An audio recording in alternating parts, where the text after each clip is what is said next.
Hi guys, it's Keith with Arkenberg Farms, and today I'm going to show you how to build this caterpillar tunnel that I just built. But in order to do this intro, I had to get it up first. So here, let me show you how I did it.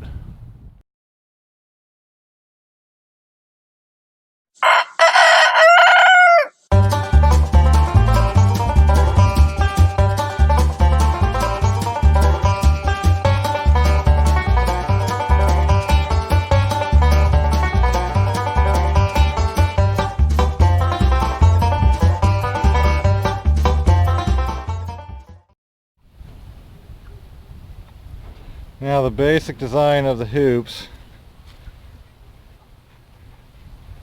just 3 pieces connected with top rail connectors. Bend them each individually. And my tube bender. Simple piece of wood, cut a curve in it, cut a channel underneath so the pipe can sit in the round a little better. Block up top to hold the pipe, one down here to keep this block from swedging up. And the reason I'm using 3 pieces of pipe is because that's what I had. This should give me a 6-foot tall hoop, 12 foot across, so I should be able to fit 4 beds underneath it.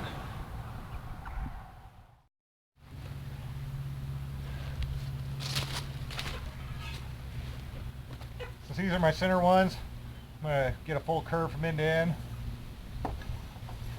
Start about 1 inch past. Pull down.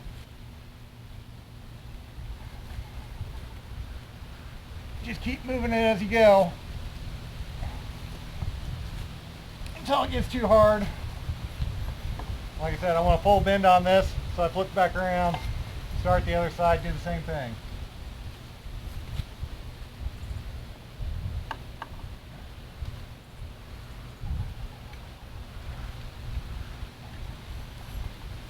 There we go. The only difference is on the side pieces, I'll just start here, work all the way out to the end, and that'll give me a little bit of straight that'll go over the rebar.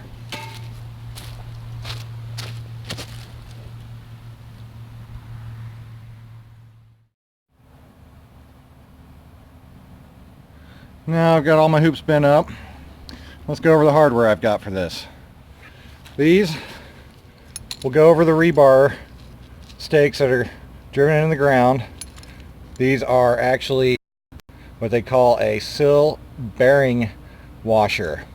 They're used in framing to bolt the house down to the concrete. What we did was, actually had a guy do this for me. He drilled a hole in the corner, bent it up, and put a carabiner clip in it. So this will slide over the piece of rebar. My piece of pipe will come down over the top of it, and this carabiner will come up, and that will accept the rope for the caterpillar tunnel. Now for the ridge pole, instead of using just rope or cord across the top, I have a couple pieces left over from the high tunnel we built. These will just go on the end bows, and I'll just through bolt or use a lag and go up into a 2x4 across the top. These same thing, will go over the top of the post, or no, it'll be like this. It'll go up over the bow, yeah, and then we'll lag bolt, and I might put one in there. I don't know, that's going to be up on top. That might actually rub, but we'll see.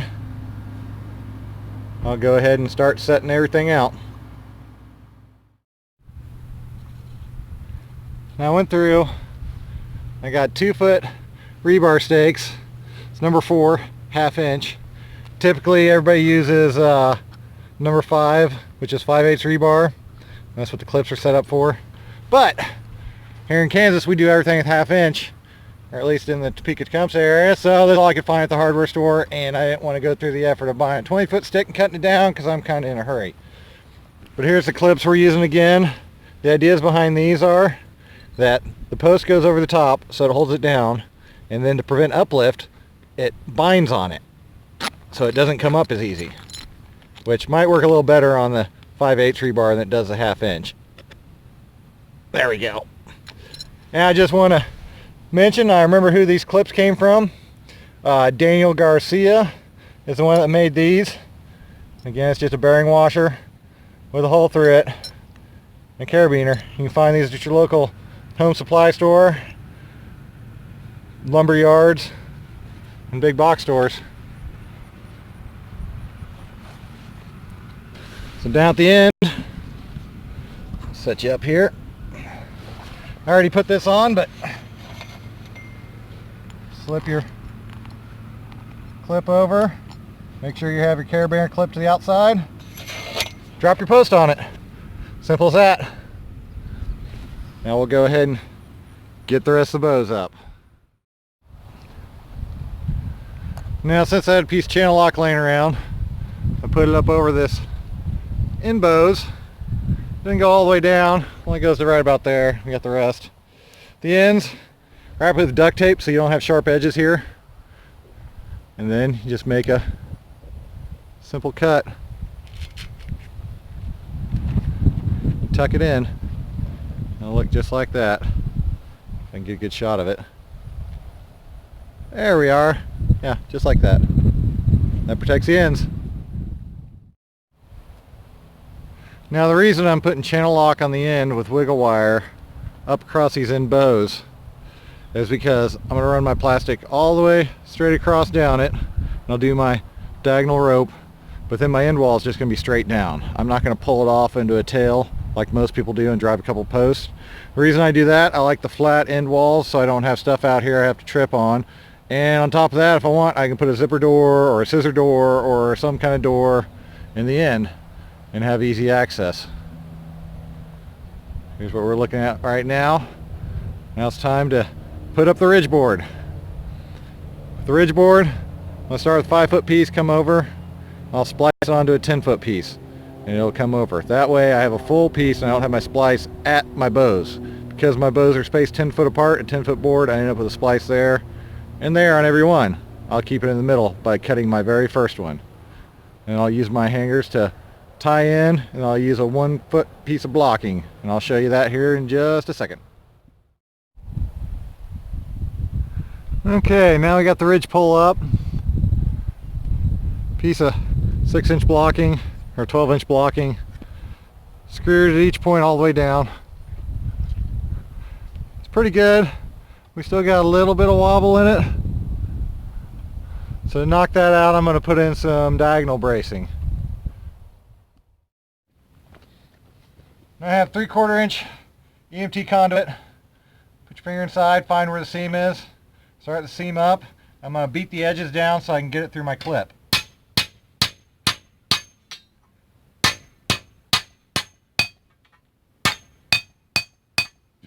Now it's flat. I can drill a hole through it, through that. Use my fence post clips, which go around the uprights. Bolt right through there. We'll get them on there and I'll show you. Now I got the corner bracing up. Just use some little straps. They're a little bigger than they should have been, so I just bent them down. Pop some Tech screws in them. And then now, I can wiggle it. Get a little bit of wobble, but not like I had before. Now it's time to get the plastic on it.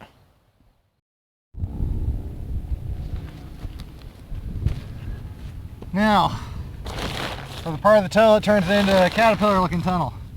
3/8 poly UV resistant rope. The end, double it over,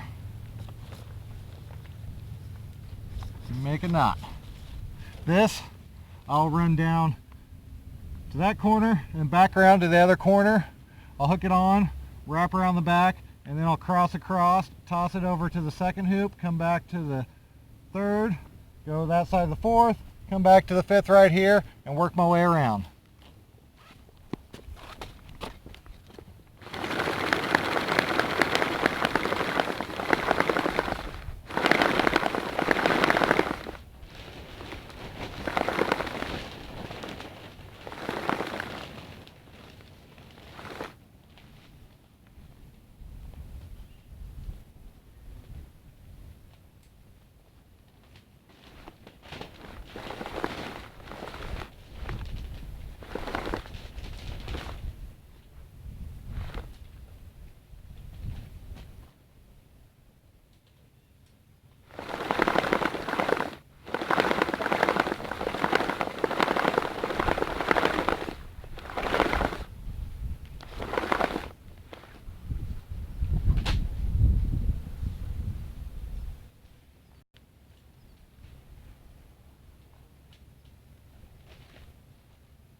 Now I'll go back around the whole thing again.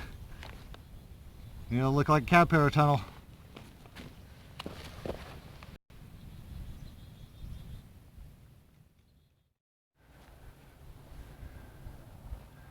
And there we go. See how the ropes cross across and make a little V's. So it gives it the name caterpillar tunnel because it kind of looks like caterpillar. I'm going to have to tighten them all up, but that I cannot do by myself. I also have to put the end wall on. And as you can see right here, made one error. The error was I didn't measure my plastic before I started. I thought I had a 20-foot wide piece left over from the high tunnel. Turns out it's only 17. So what I did was took a piece of row cover, 4 foot, so I've got 3 foot up. Put some channel wiggle wire in the middle, did both ends. I think it might act like a heat trap too, who knows. But all in all. Well, I hope you all like what you saw here today. It's basically building a caterpillar tunnel. Most of the time, instead of piecing it together with 3 pieces like I did, where I've got a splice there and there, most people just use 2 pieces of 10-foot chain link top rail, connect them in the center up top, and it gives you a little bit bigger tunnel. But since I was able to get all these pieces of pipe for 25 bucks, and I had virtually everything else laying around other than some rebar, my diagonal braces, and what else did I buy? Oh, the ridge board and all the connectors right here. I used to connect everything together. Got less than 100 bucks out of pocket in it, which all in all, I think that's pretty darn good. Hope you all like what you saw here today. Thought it was useful. If you did, don't forget to like and subscribe. Thank y'all. Have a good day. Oh yeah, one other thing I forgot to mention. That from stock, unbent pipe, boards, everything else to fully built. It's only 4.5 hours.